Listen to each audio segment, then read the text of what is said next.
Guys, may sasabihin ako sa inyo.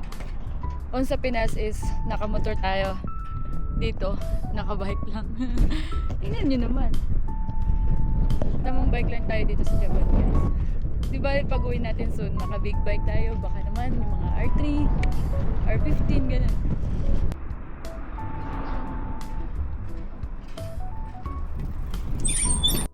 So ngayon guys, sa Starbucks tayo pupunta. Mag-Starbucks tayo. Ang deserve ko to, at deserve natin to. Or ipapakita ko na lang sa inyo. Alam niyo ba na bawal dito yung magsa-cellphone or pag magbabike? Pero Pinoy tayo. Kaya go lang, diretso. Malapit na yung Starbucks guys. Diyan lang banda. Sa Koen lang talaga. Yung mga nagja-jogging ako. So yun guys, dito tayo sa Starbucks.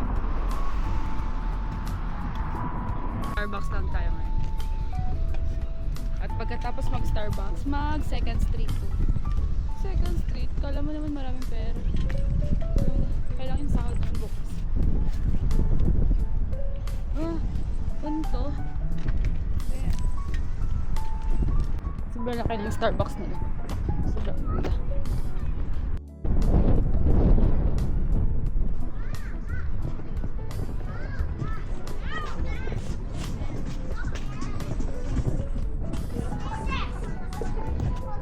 Ito yung Koen.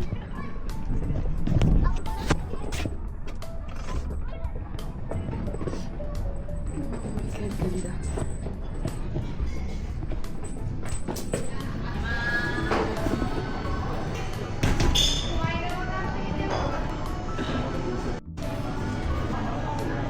Sabi sobrang bango guys. Pila mo tayo. Pakita na ko sa inyo akong nindot na napilian na pwesto, di ba? Malingaw ra ka sa mga mangagi, sa mga bata nagdula. Nindot yung siya guys. As in, mga 3 hours at ako din nagtambay.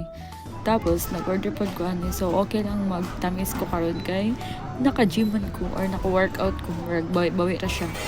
So, bahala na ni. Bawion na lang nato ni sa jogging o workout. Mga nandi, yung kumahadlok kung kaon sa mas kanon sa kaya mag-workout man, tabawion na lang. So, ang akong gi-order guys is ang bestseller nila. Diba? Namikay siya as in.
Kabalo ba mo guys? Dugay na ko sa balik-balik jogging diri.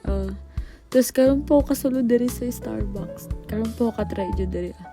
Naka-try ko yung Starbucks katong ano lang man mi ato yung drive-thru lang minimum nagnipay ho pa to. So first time jud ako diri sa sulod sa Starbucks guys.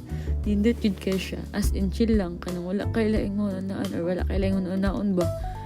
Ang sa sulod ra jud as in naka-refresh jud ko ani mga 3 hours at ako. Lami pa unta kay dili mo lakaw. Kaso nga lang na ilalaki sige tanaw sa ko ni Jun. Pas lang.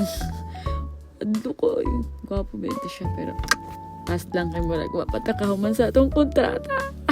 Sa ko alang kay feel ko na kuno kay nag-take siya og video or picture kay buwang siya ipatubang niya sa ko ang kamera niya sa cellphone tapos kanang halata kay ba niya Pinoy ihanggian saan gitiritan. Naku po, malas.